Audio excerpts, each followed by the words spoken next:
Welcome back to our news bulletin. The Taliban say they will not participate in the intra-Afghan talks until their prisoners are released under the deal signed with the US. Taliban spokesman Zabiullah Mujahid said the group could restart normal operations as the reduction in violence period is over.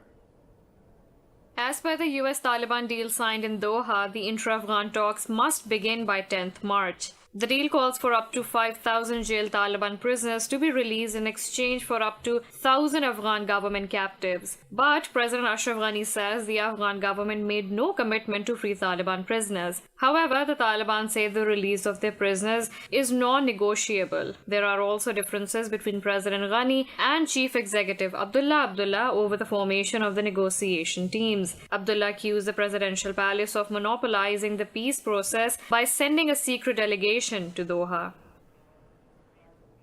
Pakistan says any reservations Kabul has with Islamabad should be resolved bilaterally rather than involving the US. In an interview, Foreign Minister Shah Mahmood Qureshi talked about the Doha deal clause of US facilitating talks between two states. Qureshi said a trust deficit between the two countries has existed and Pakistan has done its best to bridge this gap. Discussing the Doha agreement, he said the deal will never have happened without Pakistan's role and emphasis on a political solution.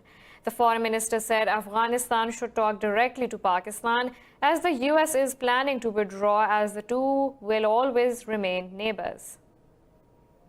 So a direct approach should be given preference to. If I have an issue with Afghanistan, I will not ask Washington to play a role. I will speak to Kabul directly. Organization of Islamic Cooperation Special Envoy for Jammu and Kashmir, Ambassador Yusuf M. Al-Dubey, will arrive in Pakistan today.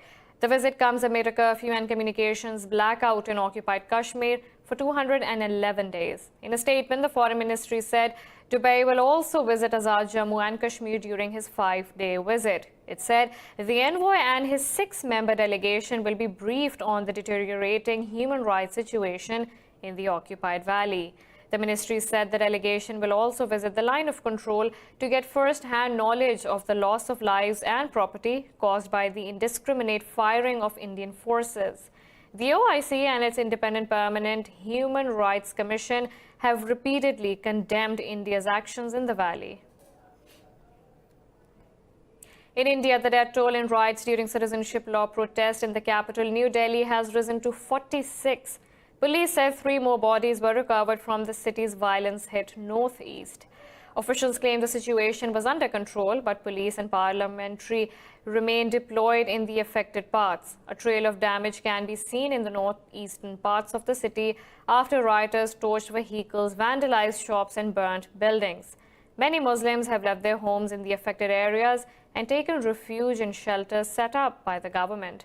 Over 350 have also been wounded after Hindu radicals targeted mosques, Muslims' homes and shops under the ruling BJP government's nose. So far, the violence against the controversial citizenship law has killed over 70 people across the country.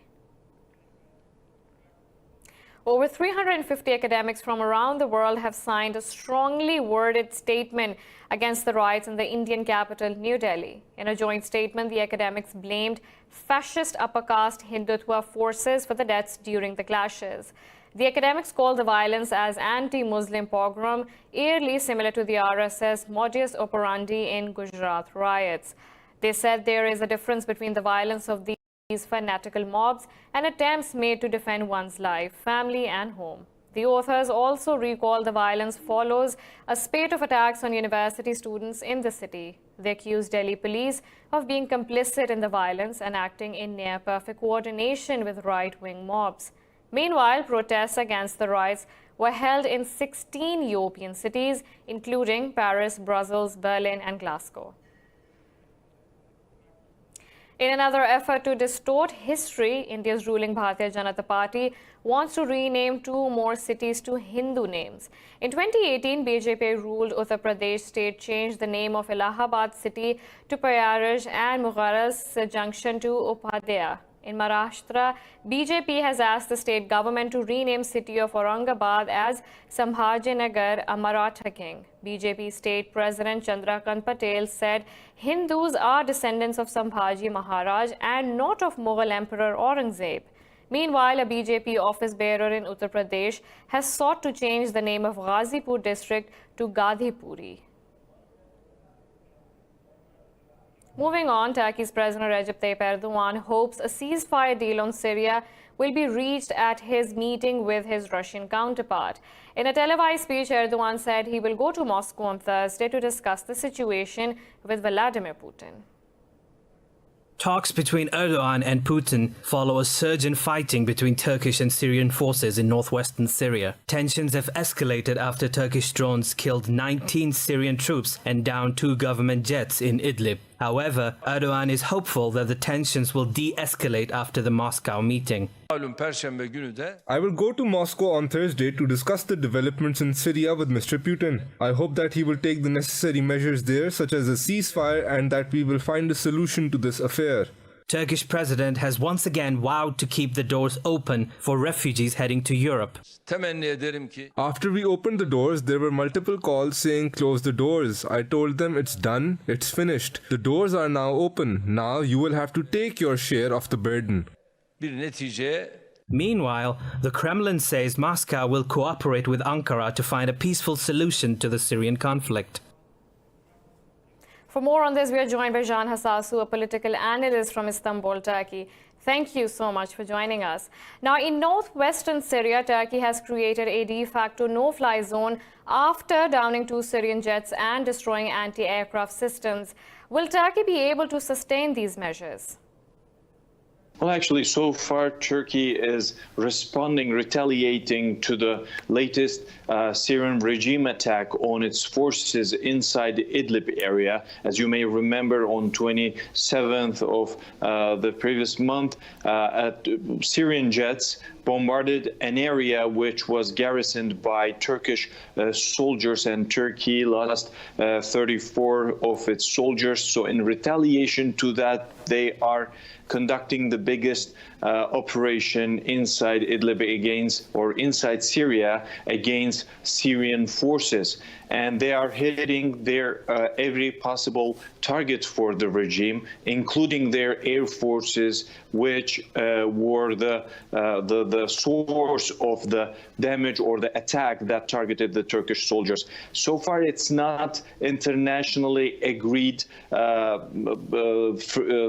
like an air zone, but Turkey is not going to let its forces to be under the threat of the Syrian air forces until they meet with the Russians and agree on some solid deal in the region.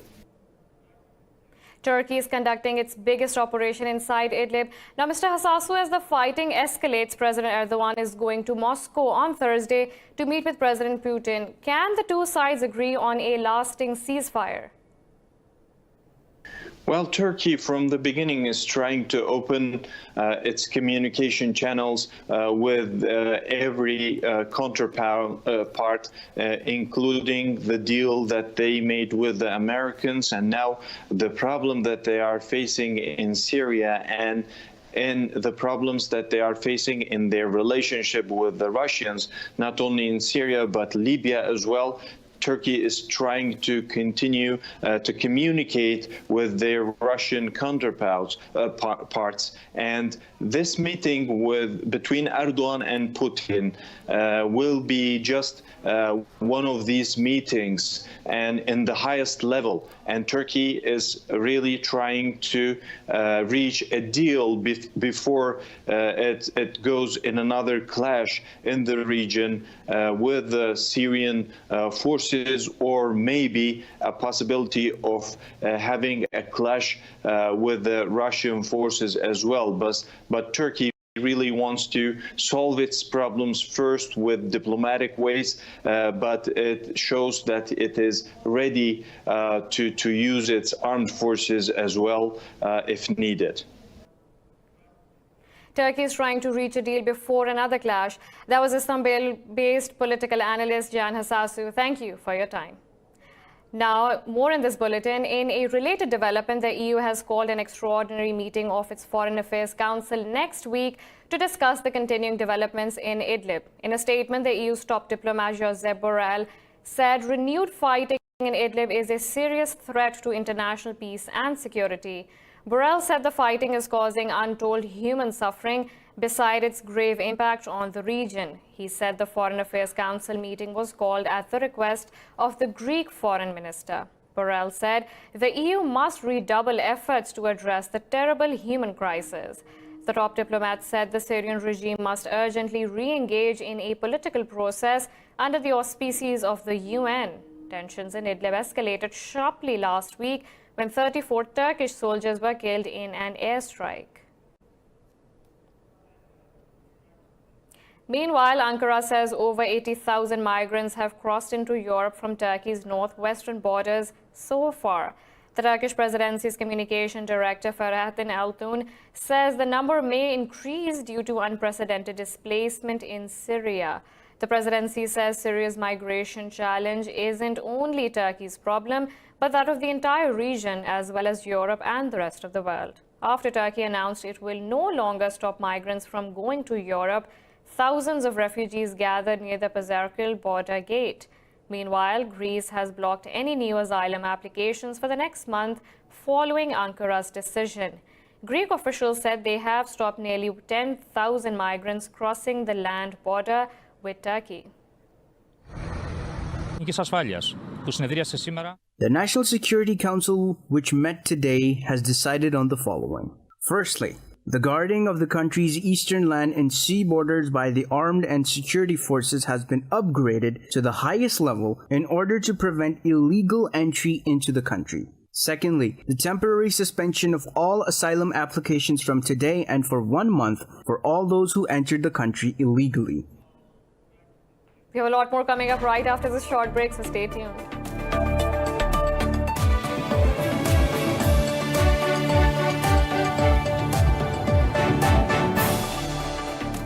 Welcome back to our news bulletin. Now from Iraq. In Baghdad, 2 rockets have crashed near the U.S. Embassy in Baghdad's Green Zone.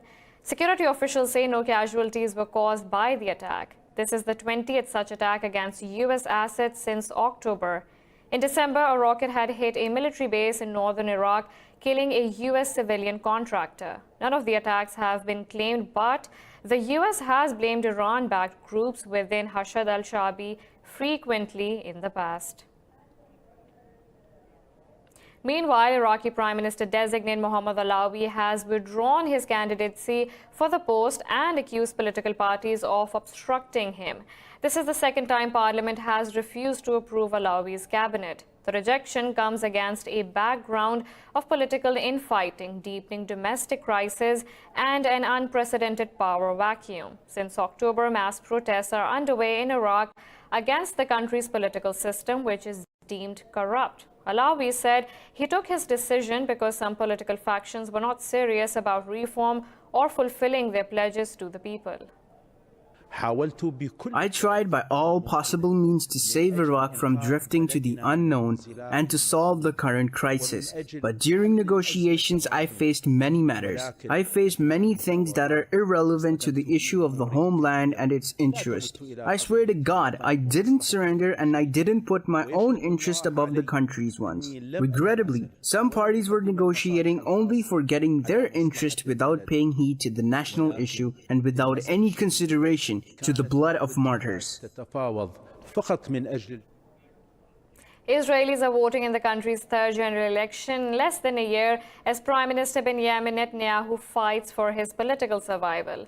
After 2 failed attempts to form a government, the country has been plunged into political chaos, being led by interim administration. 2 previous rounds of voting, one last April and a second in September, could not break the deadlock. This report has details. In a bid to reclaim power, Prime Minister Benjamin Netanyahu is once again facing off against his former Army Chief of Staff, Benny Gantz. Charged with bribery, breach of trust and fraud, Netanyahu has been in office from 1996 to 1999 and again from 2009 onwards. Polls suggest neither side will have enough seats in Israel's parliament to end the crisis. And the country may be dragged into yet another months-long election cycle regardless. Do you see this? This is the truth. Gantz cannot achieve a government without Tibi. He can't. This is a fact. It's a mathematical fact, not some other fact. This is the truth. And people try to hide this truth. And I ask you to tell this truth. Because what's at stake is huge. We are within touching distance from a great victory. Netanyahu's right-wing Likud party and Gantz's centrist Blue and White party are the main contenders. Hoping to dislodge Netanyahu in the election, Gantz has based his entire election campaign on Netanyahu's corruption indictment and a call to form a secular government. We want to form a unity government based on secular parties like Kahol Lavan, Likud, Israel Betenu, maybe Labour. But from there on, we have the principles, we have the outlines, we have the framework. Everybody will be welcome to join us. No single party has ever won an outright majority in an Israeli election. If Gantz-led Blue and White edges out Likud, it will require support from other lawmakers to form a government. North Korea has fired 2 short-range ballistic missiles into its eastern sea to resume weapons demonstrations after a month-long break. State media said leader Kim Jong-un also supervised an artillery drill to test the combat readiness of units in frontline and eastern areas. In a statement, South Korea's military said the missiles were fired over the sea from the Wonsan area on the east coast and flew 240 kilometers. The statement said the South's military is monitoring for additional launches and maintaining readiness. The move comes as nuclear negotiations with the U.S. are at a standstill. Kim has vowed to boost Pyongyang's nuclear deterrence in response to the U.S. sanctions and pressure. Over 3,000 people around the world have died from the new coronavirus, while over 60 countries have been affected. Meanwhile, China has recorded its lowest number of new infections over the past 24 hours. But in Italy, the total jumped 50% in a day, rising to nearly 1,700. More in this report. As the progress of coronavirus in China has slowed, the rest of the world has seen a sharp increase in infections. France now has 130 coronavirus cases, which means it has the second highest number of cases in Europe after Italy. But the health authorities in Paris say there is no need for drastic measures. So I believe that today there are no drastic measures to be taken, and we will take the measures as and when they are appropriate to the situation. However, we are not currently taking such measures, such as the closure of large establishments, since the epidemiological situation does not require it. We must therefore assure our fellow citizens, reassure the people who work. The US has reported its second coronavirus death, despite President Donald Trump's claim that the country was prepared for the outbreak. Meanwhile, South Korea is still struggling to contain the epidemic, with its case total rising to over 4,000. The worst case scenario would be discovering more confirmed cases. I can't say if that would happen, but the hope is that we can diagnose people as soon as possible and get the situation under control. The World Health Organization has asked countries to stock up on ventilators, saying oxygen therapy is a major treatment intervention for coronavirus patients. Australian summers are now effectively twice as long as its winters. Research released in the wake of the country's unprecedented fire season shows climate change has increased temperature since the middle of the last century. This report has more. In the last 20 years, summer across most of Australia has been on average 1 month longer than half a century ago. At the same time, winter has contracted by an average of 3 weeks. A report by the Australia Institute, a Canberra-based think tank, has compared data from the past 2 decades with mid-20th century temperature benchmarks. This summer, as we once knew it, is occurring much earlier than December and is finishing much later than February. On average across Australia, summer is now 31 days longer. And this, in a sense, is just one way of presenting what climate change, what climate impacts actually look like on a cultural level. Scientists have warned increased temperatures and heat waves will create more dangerous fire seasons and severe weather events. So in addition to getting longer, they're also getting hotter, and with that comes some serious consequences around extreme heat. If we recall, extreme heat is already the largest killer of Australians of all natural hazards. In fact, it takes out more Australians than all of the natural hazards put together. The report was released as Australia counts the cost of a devastating and lengthy bushfire season. It burned nearly 12 million hectares of bushland, killed 33 people, and an estimated 1 billion native animals.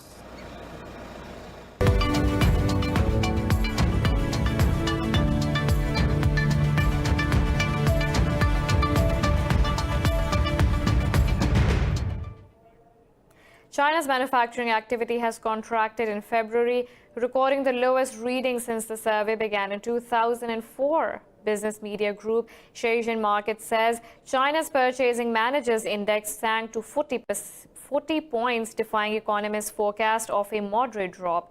It said the new coronavirus plus a government-imposed factory shutdown has weighed heavily on production and new orders. The 50-point mark separates expansion from contraction on a monthly basis. On Saturday, the National Bureau of Statistics said China's official PMI fell to an all-time low 35 in February.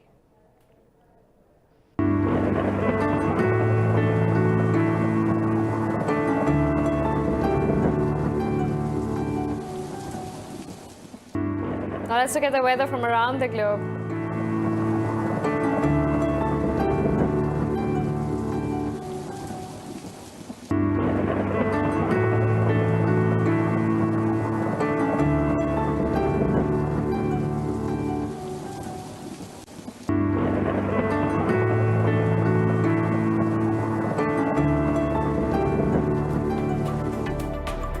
This is all for now. For the latest updates, you can follow us on social media at indus.news.